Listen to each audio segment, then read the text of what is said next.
네, 시청자 여러분 안녕하세요. 오늘의 코인 앵커 문다연입니다. 오늘의 주요 경제 지표부터 살펴보겠습니다. 뉴욕 3대 지수 오늘도 모두 상승하면서 마감을 했습니다.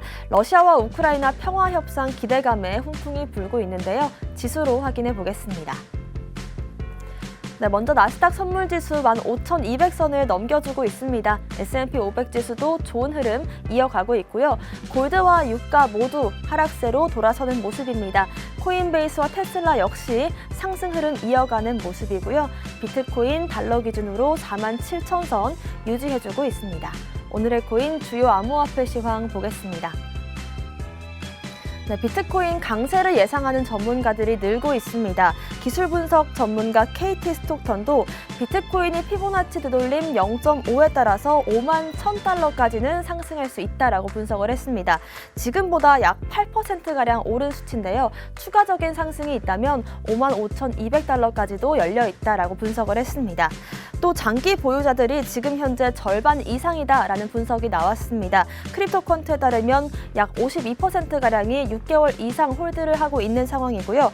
1년 이상 보유한 비트코인 비중은 29.3%인데 이건 작년 말보다 2배 이상 늘어난 수치라고 보여집니다. 특히나 1년 이상 장기 홀더러분들은 높은 수익을 내고도 여전히 좀 홀딩을 하고 있는 모습인데요. 비트코인의 장기적인 가치를 긍정적으로 보는 사람들이 늘고 있는 것 같습니다. 오늘의 코인 이슈 살펴보겠습니다. 첫 번째 이슈는요. 비트코인이 48,000달러에서 강한 매도 압력을 받을 수 있습니다. 장기 홀더 매집은 최대치를 찍고 있습니다. 네, 온체인 애널리스트 윌리엄 클레멘테가 비트코인 장기 홀더의 지금 현재 매집은 여전히 최대치다라고 분석을 했습니다. 크립토마켓 애널리스트인 딜런 리클레어도 글래스노드의 데이터를 인용했는데요. 전체 역사를 통틀어서 1년 이상 움직이지 않은 비트코인 비중이 지금 이 수준이었던 건 2020년 9월 단 한 번뿐이었다라고 분석을 했습니다. 다만 이제 비트코인이 48,000달러에 가까워지면 가까워질수록 단기적인 차익 실현 매물이 나올 수 있다고 주의를 했습니다. 마켓 애널리스트 레시안첸코도 지난 1년 동안 비트코인을 매수한 보유자들의 평균 손익을 보여주는 MVRV 비율을 언급했는데요. 단기 MVRV가 10%를 상회하고 있다라면서 이건 최근 비트코인 매수자들의 미실현 손익이 10%다라는 걸 의미를 하는데 이전 두 차례 단기 트레이더들의 평균 수익이 10%에 다다랐을 때 강한 매도 압력 약 15%가량이 하락 나왔다라고 분석을 했습니다. 일단 시황과 이슈에서 살펴본 내용들을 좀 종합을 해보자면 지금 일정 부분 저항대에 와 있는 것 같습니다. 저항을 맞고 떨어진다면 약 15% 정도의 단기적인 하락이 나올 수도 있을 것 같고요. 추가적인 상승이 나온다면 5만 1,000달러까지는 기대해 볼 수 있을 것 같습니다. 두 번째 이슈 살펴보겠습니다. 리플이 1달러 돌파를 언제쯤 할 수 있을까요? 골드만삭스 리포트에 따르면 결제 분야 기회 리플이 언급됐습니다. 네, 리플이 연일 강세 흐름을 보여주고 있습니다. 글로벌 금융매체 FX 스트릿은 우크라이나 대통령이 돈바스 문제와 관련해서 러시아와 타협하길 원한다라는 이 입장을 밝히면서 리플의 가격이 상승했다라고 분석을 했는데요. 다만 0.87달러의 이 역사적인 레벨을 넘지 못하면서 지금 현재 추가적인 상승에 어려움을 겪고 있는 상황이긴 합니다.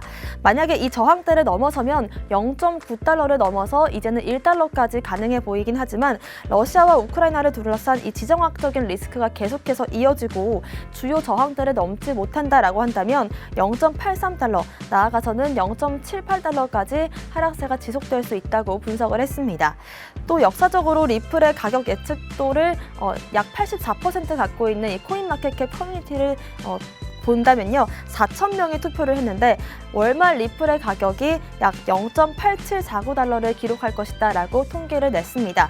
암호화폐 전문 매체 유투데이에 따르면 또 골드만삭스 IB 사업부에서 최근 보고서인 이 디지털 자산과 블록체인 개요의 이 결제 분야 기회 부분에서 리플이 언급된 것으로 밝혀졌습니다.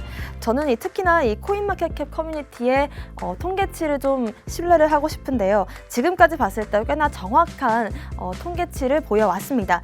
지금의 가격을 잘 유지하는 걸 넘어서 상승 랠리까지 이어지길 기대해 보겠습니다. 마지막 이슈 살펴보겠습니다. 웨이브가 웨이브랩스를 미국에서 출범할 계획입니다. 네, 웨이브가 연일 가장 강한 강세 흐름을 보여주고 있죠. 웨이브가 웨이브랩스 출범을 발표했습니다. 마이애미 본사에 설립될 계획인데요. 웨이브 트랜스포메이션 계획에 따른 걸로 보입니다. 웨이브랩스는 미국과 전 세계적으로 앞으로 이 웨이브 생태계를 키워나갈 성장 동력이 될 것으로 보이는데요. 이들의 국제적인 확장 계획에는 이 생태계 시스템의 펀드 구성, 그리고 공격적인 고용과 마케팅 계획이 포함되어 있습니다. 웨이브랩스는 앞으로 인지도를 높이고 이 펀딩과 멘토링으로 웨이브를 기반으로 하는 프로젝트들을 지원을 하고 또 웨이브를 선도적인 블록체인 프로토콜로 통합할 계획이라고 밝혔습니다. 웨이브랩스는 또 이미 경험이 풍부한 이 핀테크와 블록체인 전문가들로 구성된 시니어 그룹을 완성시킨 바가 있습니다. 웨이브가 정말 이 한 달 동안 눈부신 믿을 수 없는 성장세를 보여왔습니다. 한 달 동안 가격이 약 6배가량 오르는 모습이었는데요. 여기에 힘입어서 웨이브 생태계를 더 잘 키우려는 움직임들이 나와주고 있습니다. 웨이브도 가격이 어디까지 오를 수 있을지 한번 지켜보겠습니다. 오늘의 코인 이슈까지 살펴봤습니다. 저는 잠시 후 다시 돌아오겠습니다. 오늘의 코인 가자!